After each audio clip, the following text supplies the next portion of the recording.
আপনি কি জানেন ভারতে এমন একটি নদীর কথা যার জল কাপড়ের রঙকে কোনো কেমিক্যাল ছাড়াই চিরস্থায়ী করে দিতে পারে?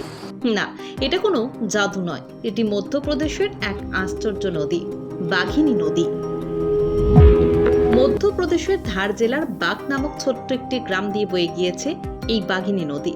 এই নদীটি শুধুমাত্র জলের উৎস নয়, বরং এটি ভারতের অন্যতম প্রাচীন শিল্প বাঘ প্রিন্টের প্রাণকেন্দ্র। শত শত বছর ধরে এই জনপদের কারিগররা তাদের শিল্পের জন্য এই নদীর উপর নির্ভরশীল। বাঘ প্রিন্ট হলো ভারতের এক ঐতিহ্যবাহী হস্তশিল্প। সুতি বা সিল্কের কাপড়ের উপর প্রাকৃতিক রং দিয়ে কাঠের ব্লকের মাধ্যমে নকশা করা হয়, কিন্তু আসল জাদুটা ঘটে যখন এই কাপড় ধোয়া হয় বাঘিনী নদীর জলে। এই নদীর জলে রয়েছে প্রচুর পরিমাণে তামা এবং নানান প্রাকৃতিক খনিজ।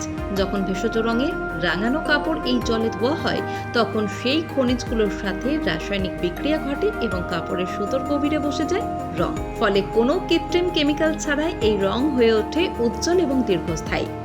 বংশ পরম্পরায় কারিগররা বিশ্বাস করেন বাঘিনী নদীর জল ছাড়া বাঘ প্রিন্টের সেই আসল উজ্জ্বলতা পাওয়া অসম্ভব। আজও সূর্যোদয়ের সাথে সাথে নদীর তীরে শুরু হয়ে যায় কাপড় ধোয়ার কাজ। এটি প্রকৃতি আর মানুষের নিপুণ হাতের কাজের এক অসাধারণ মেলবন্ধন। বর্তমানে এই শিল্প বিশ্বজুড়ে সমাদৃত। জিআই ট্যাগপ্রাপ্ত এই বাঘ প্রিন্ট আমাদের মনে করিয়ে দেয় যে প্রকৃতি নিজেই এক বড় শিল্পী। তাই তো বলা হয়, যে নদী কাপড়ের রঙকে চিরস্থায়ী করে দেয় সেই নদীর নাম বাঘিনী। ভারতের এরকম আরো অজানা ইতিহাস ও রহস্য জানতে আমাদের চ্যানেলটি সাবস্ক্রাইব করুন। আজকের ভিডিওটি কেমন লাগলো কমেন্টে জানাতে ভুলবেন না। দেখা হচ্ছে পরবর্তী ভিডিও।